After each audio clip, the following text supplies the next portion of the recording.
Ouais, mais oui les amis, regardez Cacou, le CAC 40, qui repasse au-dessus des 7200. Regardez, rendez compte. Eh, quand je vous dis que les choses vont à la vitesse de la lumière, là c'est la barre des 1700. Regardez-moi ça. On était fin octobre, on était rentré dans cette zone, je vous avais dit, hein, si jamais on traverse cette zone, c'est mort. Hein. Et on a rebondi dessus. Et voilà, regardez, on est 30 octobre. Et voilà. Et on a fait 5, presque 6%. D'ailleurs, aujourd'hui, on a fait les 6%. On est redescendu. Et aujourd'hui, regardez. Voilà. En 2 semaines, on est repassé au-dessus des 7900. Bien évidemment, si tu avais écouté les OMA, hein, alors moi je te le dis, hein, regarde, si tu avais écouté les OMA, quand on a commencé à revenir là, déjà, déjà ici, ils avaient dit ça. Ensuite, on a fait un nouveau all-time high, et après il y a eu une chute, ils avaient dit ça.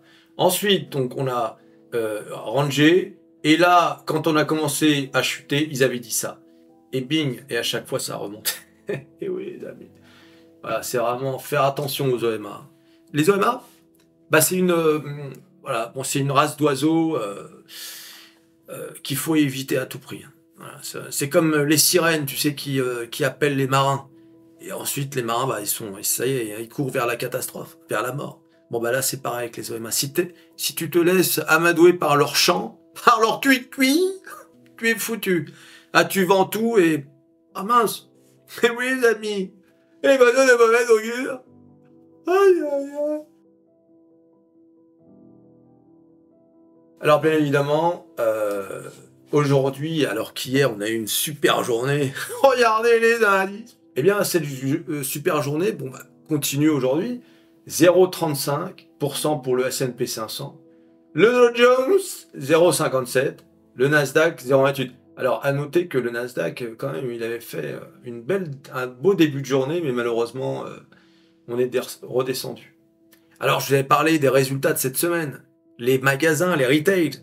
Target, aujourd'hui, plus 17%, les amis. Et pour savoir ce qui s'est passé, il faut se rendre sur métamorphose47.com, le meilleur site de bourse et de finance. Regardez. Target, les amis. Je sais pas si on a Target en France. On a Target en France? Non, je crois pas. Je sais pas. Je sais rien. À vrai dire, Et Target donc a publié son rapport sur les résultats du troisième trimestre, défiant les attentes réduites des analystes et démontrant sa résilience face aux défis économiques actuels, malgré les inquiétudes concernant l'augmentation des vols au détail, parce que aux États-Unis, il y a un phénomène de vol dans les magasins Walmart, Target. Je sais pas si vous avez vu ces vidéos sur Twitter ou sur TikTok, c'est incroyable. Ils y vont à plusieurs, c'est quasiment... et ils ramassent tout, ils prennent tout ce qu'il y a dans les rayons. Imagine, t'as des gens qui vont dans les supermarchés, qui pillent tout, qui se barrent, et les agents de sécurité, ils sont là, ils regardent. Bah, de toute façon, ils peuvent rien faire. Parce que tu peux pas toucher quelqu'un comme ça, même s'ils volent une paire de chaussures.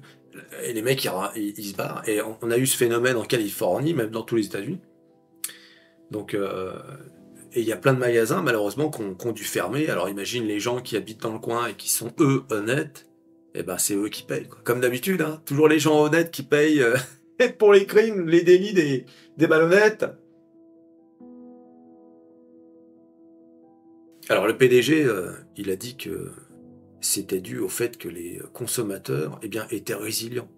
Malgré le fait qu'ils aient des prêts d'étudiants ou bien l'inflation, etc. Ah bah oui, mais il est gentil, lui. Hein, les gens ont besoin quand même de s'acheter des trucs, de consommer.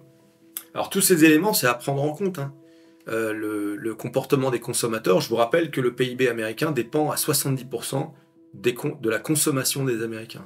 Donc c'est pour ça que c'est très important ces données.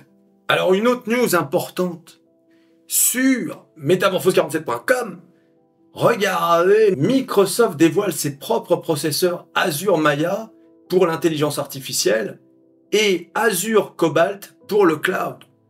Vous vous rendez compte? Ça, c'est une sacrée nouvelle. Je la développerai plus en détail peut-être sur MetaPerso. Mais qu'est-ce que ça veut dire? Ça veut dire que ChatGPT, qui est donc l'intelligence artificielle de Microsoft, utilise NVIDIA.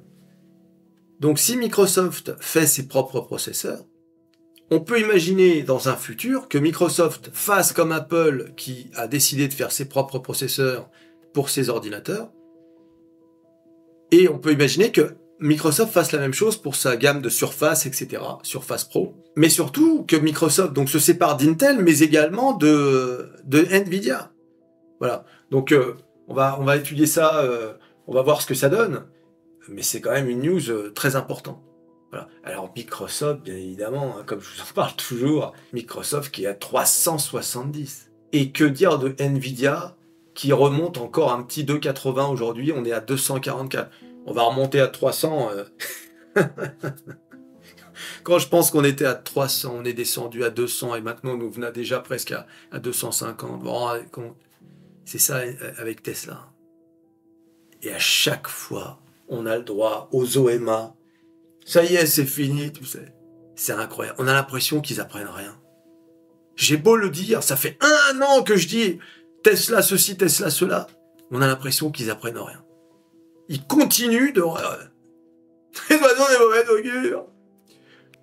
Tu t'abonnes, tu likes, tu partages, tu cliques sur à peu près tout ce qui peut être cliqué. Target, les nouveaux microprocesseurs de Microsoft. On se revoit à la prochaine vidéo. Allez, salut.